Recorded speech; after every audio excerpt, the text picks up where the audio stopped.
Hey, biracial Tiffany here.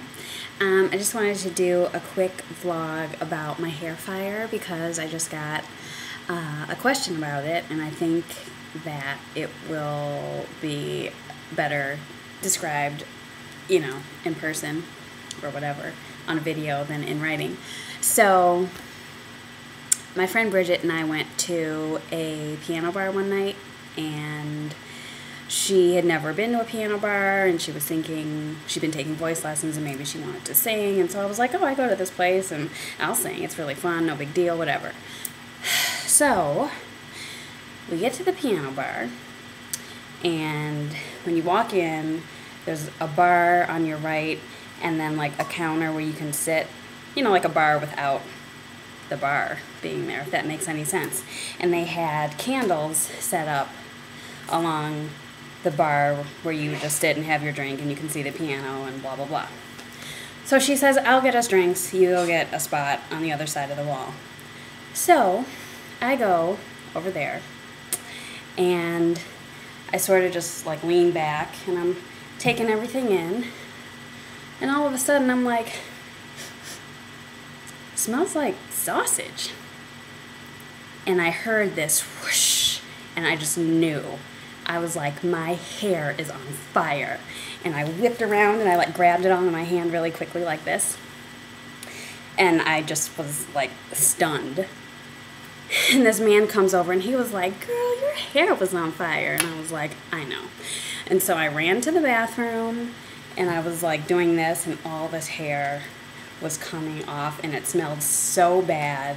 And it was like never-ending stream of hair coming out of my head. And I was mortified. So I gather myself. Bridget comes in the bathroom and she's like, oh my God, are you okay? Because, well, she's white, but she had really long hair too. And so she sort of was like, I can't believe this is happening to you, and I'm really sorry. And so we're in the bathroom for a few minutes, go back out into the bar, and they're like spraying air freshener everywhere. And it was just so embarrassing, on top of being horrifying. And I don't know, I sang anyway and went home, and I could just, like, all night I remember waking up and smelling the burning and just being so upset. It was really awful.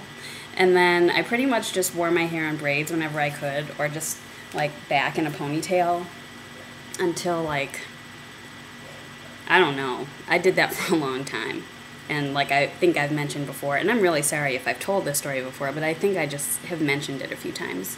Then I finally, a year and a half later, went and got that 8 inches of hair cut off that was still damaged from the fire.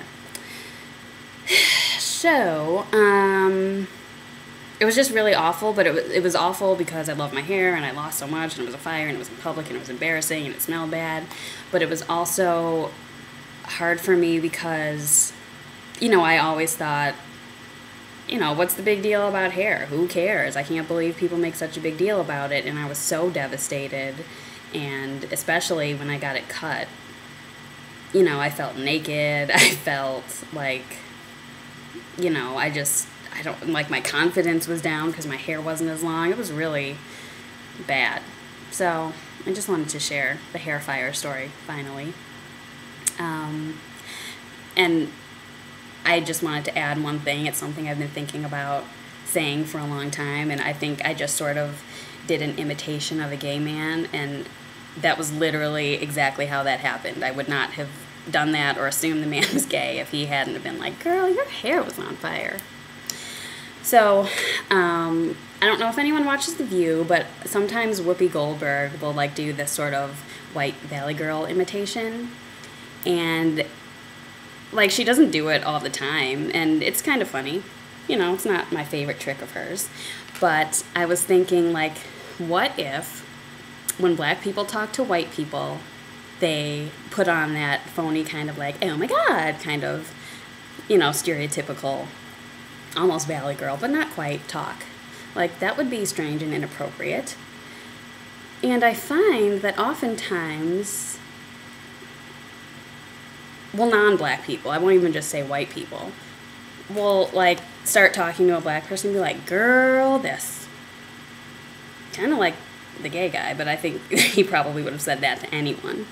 And to me, that's like saying, I'm going to try really hard to relate to you because I don't think we have anything in common, and maybe you can understand me better if I talk to you like I think you talk. And when people say that to me, I'm like, why are you talking to me like that? And, you know, so Whoopi Goldberg's on the show, and she's quite frequently talking to white people, and she doesn't always do that. Just something that struck me. Thought I'd share it since this is a short vid. Thanks for watching.